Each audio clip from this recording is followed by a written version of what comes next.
اعوذ باللہ من الشیطان الرجیم بسم اللہ الرحمن الرحیم۔ السلام علیکم ورحمۃ اللہ وبرکاتہ۔ اس ویڈیو میں آپ کے ساتھ نفسانی خواہشات کی اصلاح کے لیے ایک عمل شیئر کیا جا رہا ہے۔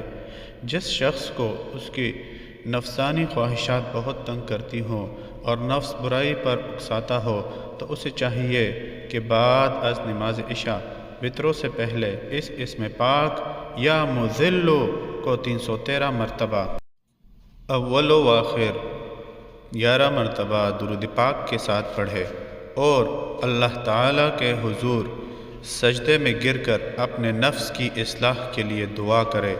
انشاءاللہ العزیز 21 دن کے اندر اس شخص کی نفسانی خواہشات محدود ہو کر اس کے قبضے میں آ جائیں گی اور نفس راہ راست پر چل نکلے گا۔